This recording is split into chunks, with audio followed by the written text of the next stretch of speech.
my name is Schyler Church. I am a California real estate broker as well as a member of the education department at Accredited Real Estate Schools.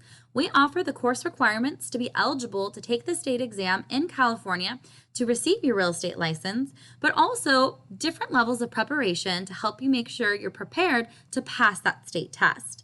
And one of the tools we use is practice questions. And with practice questions, they are a good option to see how well you're doing with the material, how proficient you are in it, and also how good you are at applying it to the type of questions that you might see.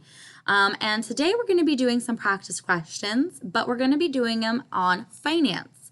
So finance is the fourth area of the state exam in California. There's 7 areas, and the fourth one is finance. So you need to make sure you are proficient in financing. And we're going to go over just a few questions to hopefully give you an idea of how well you're doing on it and also reinforce the material. So let's get to it. Question number 1. A promissory note and deed of trust are given to a seller to finance the purchase of vacant land. The buyer will place a construction loan on the land. The deed of trust will most likely contain A, an alienation clause, B, a subordination clause, C, an acceleration clause, D, a due on sale clause. Well, we have to first figure out what the question's asking, what we know, and then to be able to then answer the question to the best of our ability, because there's always going to be some good answers. You just need to know which one's the best, most correct answer option.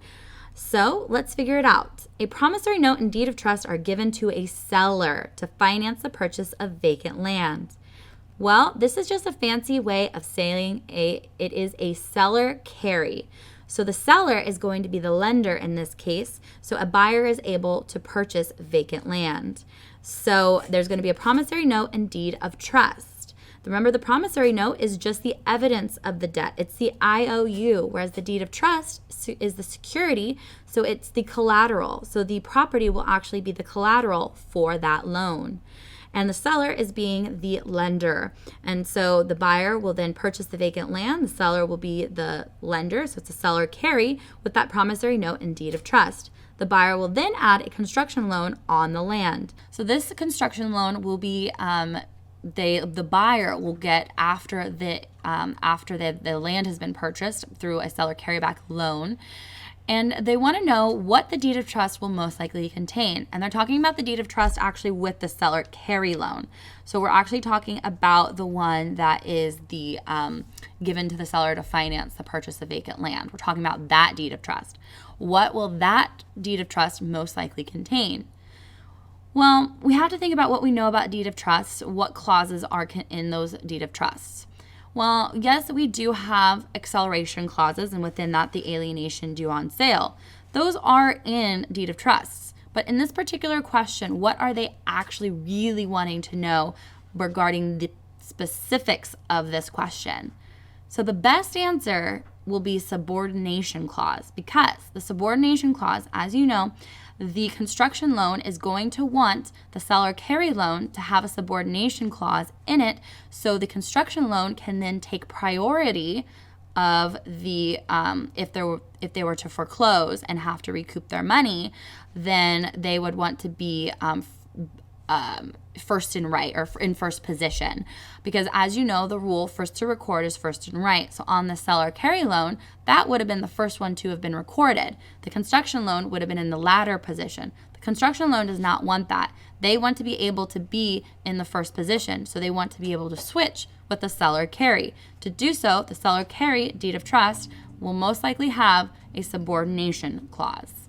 So the best answer is B, subordination clause. Yes, all of these are good answers because of what a deed of trust does contain, but for this, what the question is particularly asking, that's where you really need to know what the best answer is for the question, the most correct answer. And the most correct one for this particular question is a subordination clause.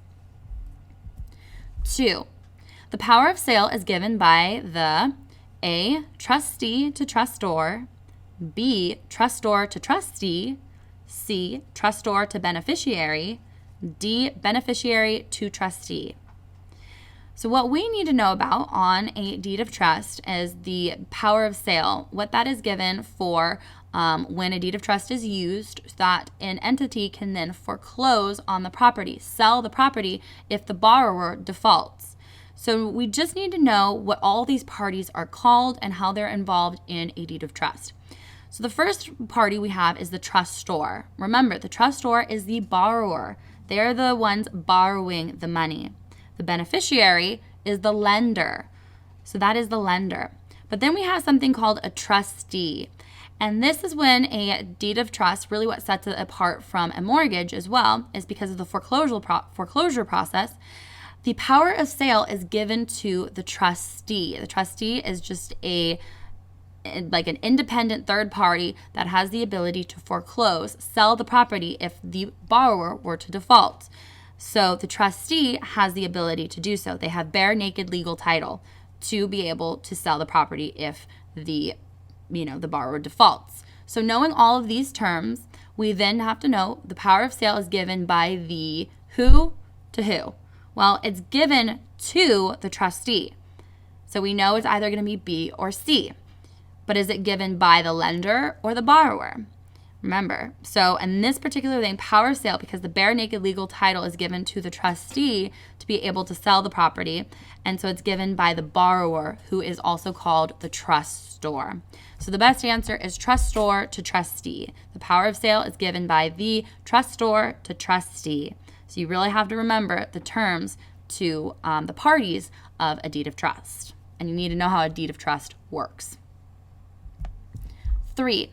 Under federal truth in lending, a 3-day right of rescission period would occur A, on a loan secured by a second trust deed for an owner-occupied single-family home where the money is borrowed subsequent to the purchase.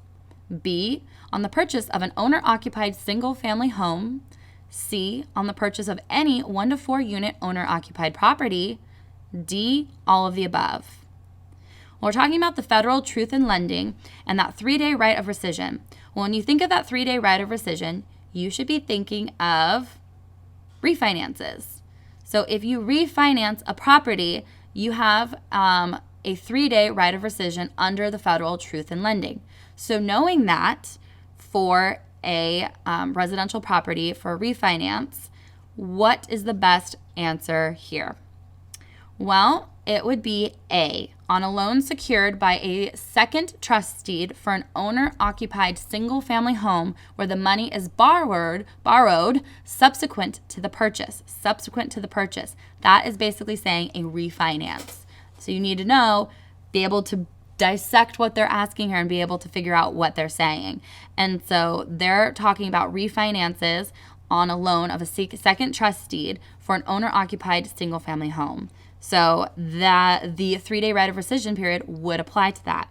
It would not apply, though, to the purchase of an owner-occupied single-family home because that is the purchase money loan that is used. That does not have a 3-day right of rescission.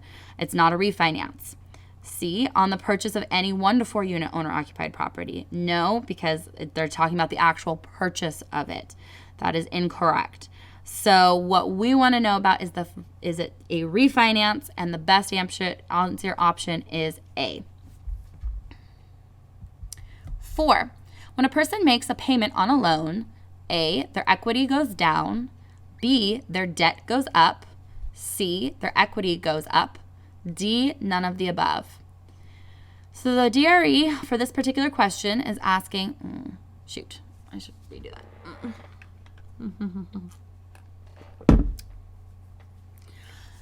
So the question is asking if a person is making a payment on a loan, what is happening to the debt or the equity? That's what they're basically asking here. So on a normal loan, it is going to be a fully amortized loan. And on a fully amortized loan, when you're making a payment, remember, you're paying interest and principal.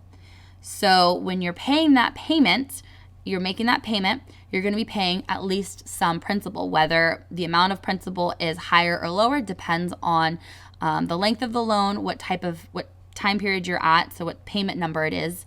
And so that's going to really make a difference on it. But they're just saying on the general grand scheme of things, what will happen to either the debt or the equity? Well, if you're making a payment on the loan, you're going to be paying some principal. And so the principal will then decrease the loan amount that'll be due. So what is happening overall? Well, your debt is going to be going down. So we know B is not correct. Equity, as you remember, equity is the value of the home less any loans on it. So if you're decreasing the loan amount, you're then increasing your equity. So your equity goes up.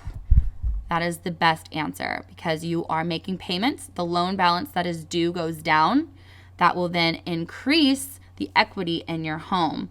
So remember, it's the value of your home less any loans on it. There's also other names or other ways to define equity, but that's the best way to think about it for this particular question.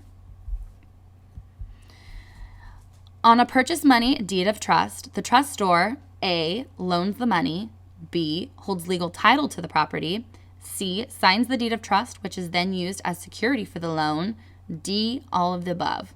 So we've already talked about the parties of when a deed of trust is used. So remember, the trustor is the borrower when a deed of trust is used.